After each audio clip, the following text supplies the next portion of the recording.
Hiya, my name's Charlie and welcome to my channel, and today I'm going to be doing a book haul, which is very exciting.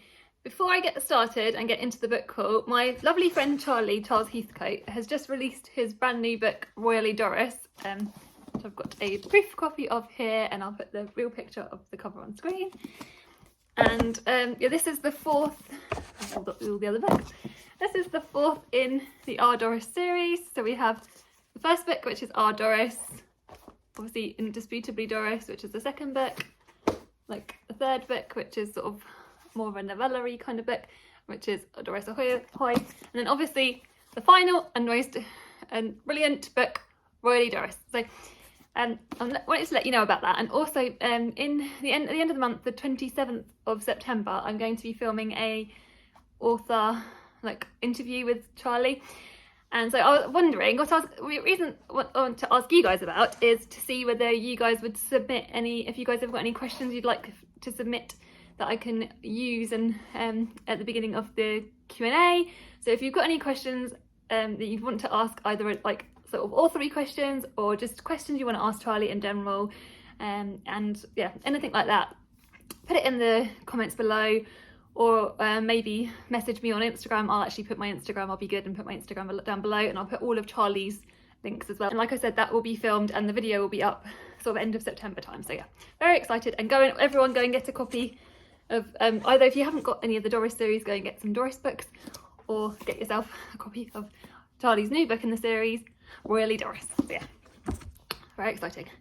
Now, on to the books. I'm going to first of all start with some library books that I've picked up. One of which I ordered before the which is a booker book, which I ordered before the shortlist got announced, because it's Graham Burnett's case study. This is one that I haven't actually read from the long list. I'm kind of, like I said in my last video, a little bit out of steam with this. So if I don't get to this, I'm not going to be too upset, even though I do eventually want to read it. But yeah, so yeah, that's that. I'm not going to talk about this because me and Charlie have talked about all the booker books a zillion times over. And the next book I picked up was Amy and Lan. This book is about two friends sort of growing up in the sort of countryside, and I think their parents are friends, but then a drama happens and sort of stuff ensues from there. So what the blurb says is, Amy Connell and Lamb Honey, brilliant names, are having the best childhood growing up in the West Country farm. 3 families, a couple of lodgers, goats, dogs, and an orphan calf called Gabriella Christmas. The parents are best friends too, originally from the city. They're learning about farming, growing their own vegetables, milking goats, slaughtering chickens, and scything the hay. So yeah, these adults are far too busy to keep an eye on Amy and Lan. And Amy and Lan would never tell them about climbing to the high barn roof and what happened with the axe that time, any more than their parents would tell them about the things they get up to. So it's like betrayal, like the betrayals that threatens to bring down their fragile communities. So yeah, this sounds good. I was excited. I saw, I hadn't heard of this before, and it was one I'd sort of seen. I saw in the book on the shelves, obviously in the library, and I just thought it sounds really interesting. So, and I love the cover, and like I said, it kind of gives you those sort of autumny vibes. So yeah, that's why I got that one. And the next book is Love Me, Love Me Not by Kirsty Capes. Kirsty Capes was longlisted for the Women's Prize this year with Careless, and I loved that book so much. This is obviously her follow-up book. And in this one we follow Lucy Banbury, and Lucy is a successful swimmer. She's got she's doing really well in life. She's got a brilliant boyfriend. Everything's going great. When she's at a family wedding, and she discovers that she was in fact adopted, and it sort of sends her whole life spiraling. So this is what I can gather from this. So excited to get to this. The last library book I got is Milk Teeth by Jessica Andrews. This was the winner of the Portico Prize. I don't know whether it was in 2019. I think it was 2019. And I think this is obviously a northern writer, very gritty book, a girl that's grown, so yeah, northern writer in the northeast of England. And I think she's got the main protagonist of this book has had body image issues, and it sort of then fast forwards to the future, and she's in Paris and she meets somebody, and it's sort of the relationship side of things. I'm not entirely, yeah, I'm not entirely sure, but I kind of want to go into this not knowing too much, but I know Ange from Ange's Book Chatter loves Jessica Andrews' books, and she's always saying how brilliant she is. So I really, that's one of the main reasons I picked this one up. So yeah, I'm excited to get to this one. Yes, I am. All of these. One of the next books I picked up when I went shopping, well, apart from one of them, when I went book shopping with Emily from Novel Novels, Alice from Alice and the Giant Bookshelf, and Gemma from Gemma Books. When we went book shopping a couple of weekends ago, they basically influenced me to buy loads of books. Obviously, that's what happens when you go shopping with booktubers. Big surprise. So yeah, actually the first one I picked didn't actually pick up from that book haul. This was the one that Emily had kindly gifted to me before the book haul, before the shopping trip, which was Anything Is Possible by Elizabeth Strout. She saw this in her charity shop, and obviously this is the second middle one in the Amgesh series. So yeah, I do want to read this. So yeah, I mean, that's kind of bookery, so I'm not in a rush to get to it. I should really read it, but yeah, I will. This is a priority. Yeah. Then I will do the other books from the second. Right. The next book is Dead Relatives by Lucy McKnight Hardy, which is a short story collection, sort of spooky. It says a highly anticipated, no holds barred short story collection from Lucy McKnight Hardy, and readers can expect more of the suspense and trepidation evident in her debut novel Water Shall Refuse Them. Yeah, she wrote Water Shall Refuse Them, and I think I heard about that from the Book Break channel, or from probably Emma from Drinking by My Shelf.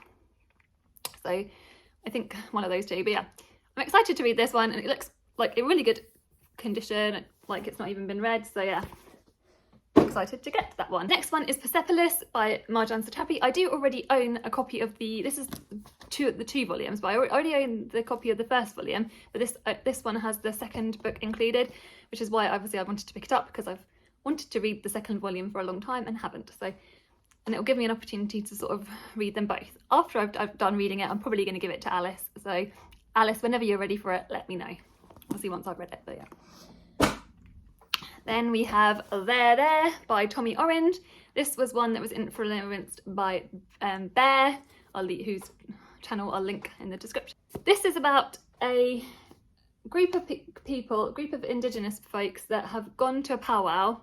I think it's Jackie Redfeather, Dean, Edwin, and Opal, and they've all they're all gathering at a powwow in the big for a big Oaklands powwow, and I think then someone else is arriving with bad intentions. So this is like one I've heard so much about. This is used to be talked about quite a lot on BookTube, maybe like a year or two ago, and when I saw it in the charity shop, I was like, oh! Yeah, super excited to get to it. Next, this is the last of the second-hand books that I've got. This is The Clan of the Cave Bear by Jean M. Owl. Story behind this one goes that Gemma saw this on the shelves and was basically, I think she was just trying to get any of us to kind of pick it up, and she targeted me. You targeted me, didn't you, Gemma? And then she was like, Charlie, you will love this book, because this is like one of Gemma's favourite books. I know she recently included it in her series. She did a video recently, just like a couple of days ago, about series she needs to finish. So I know she's only read this of the series, but yeah, she literally threw it in my hands, and she basically said that if I didn't like it, I could come to where she lives and beat her over the head with it. That might have been Alice's idea, but still. So if I don't enjoy this gem, me and Alice and Emily are on a road trip to come beat you over the head with it. And this is a beefy boy, so I think I could do a little bit of damage, maybe. Yeah. yeah. This is so if you want to see what this is about, I will link Gemma's series video in the description down below.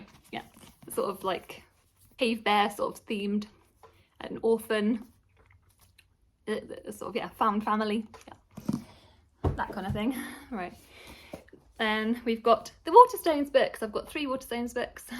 I've got this is the Death Note short stories.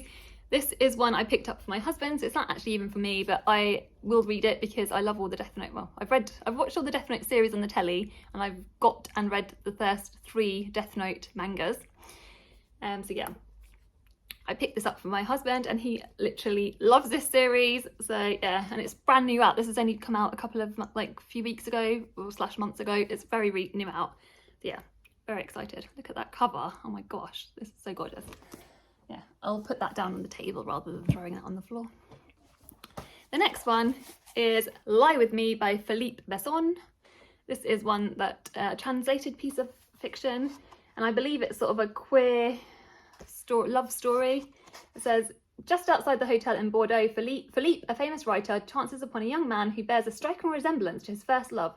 What follows is a look back at Philippe's teenage years to a winter morning in 1984, a small French high school, and a carefully timed encounter between two 17-year-olds. It's the start of a secretly intensely passionate, world-altering love affair between Philippe and his classmate Thomas. So it's translated by Molly Ringwald. So yeah, it's very, very short. I think I'm going to put this as one of my books for the mixtape-a-thon, the autumn mixtape, sorry. So yeah, this is because one of their prompts is a translated piece of fiction, so I think this is what I'm going to use for that. Yeah. Lastly is the Lincoln Highway by Amor Towles. This is one that originally I saw recommended by Charlie from CharlesHeathcote again.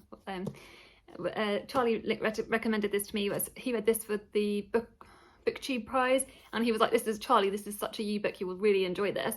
And then obviously when I was out with Gemma also like seconded that opinion and also told me how much I'd love it. And I think it's sort of a road trip.